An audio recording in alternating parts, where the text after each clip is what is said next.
I think I'm the first one to actually be talking about this. So Riot explained why Valorant toxicity punishment needs to be changed.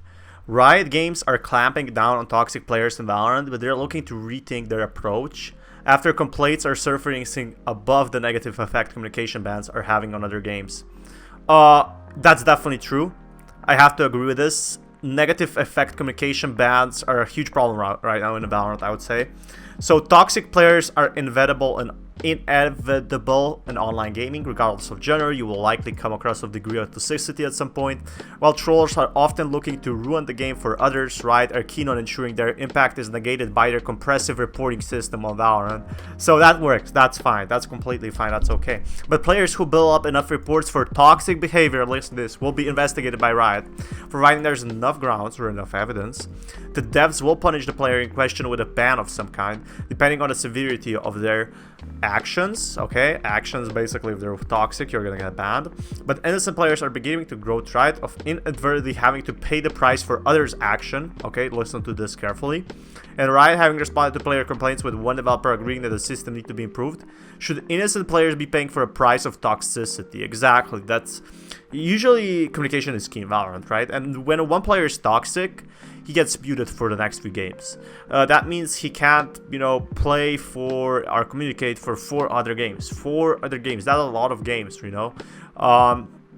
That's fucking horrible, because then it's only 4 people communicating, and 2 probably don't use mic. Only 2 people have mic. That's just for holding one side, and then you lose. That's solo queue for you. That's why solo queue sucks in Valorant. But imagine you enter your rank up game, but one of your players has been hit with a communication ban.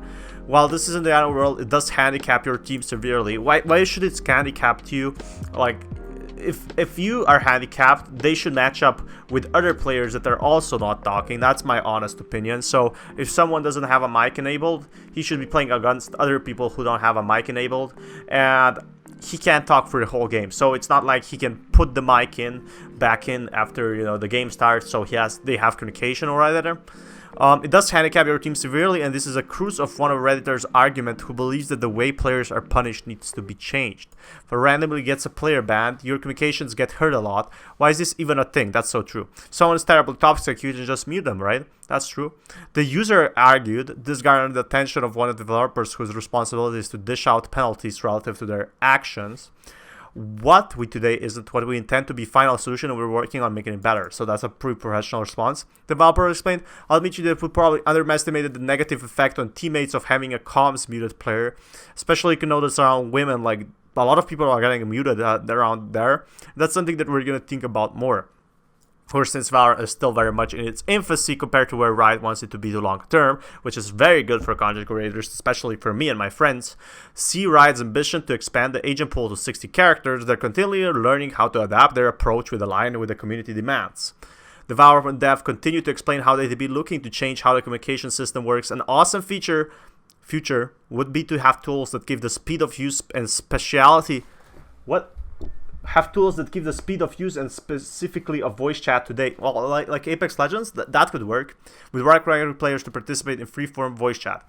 I mean, that's kind of hard to make, Voice chat is always going to be prevalent because it has faster response. Riot has previously stated their intentions to improve Valorant's ping system to enhance how callouts are delivered, because nobody's using any pings except the normal ones. While this wouldn't solve the negative impact banned players have on their team, it would be a step in the right direction. Do I agree with this? Yeah, I definitely do agree with this. Hopefully it works in some kind of way, but right now toxic players are a huge problem, and not just for themselves, but for other teams as well. So my clear example would be is to put toxic players with other toxic players and they can't use voice chat. That would be the best thing to actually fix it. Fix your shit, Valorant, but you're doing pretty well. Valorant has about 5 to 10 years lifespan, so it's gonna look pretty good. Stay with me, guys. 5 to 10 years is not that much. Maybe, at that time you can start a family or something. Anyway, guys, this is it for this video, and this is Fallon, sign out. Peace, guys.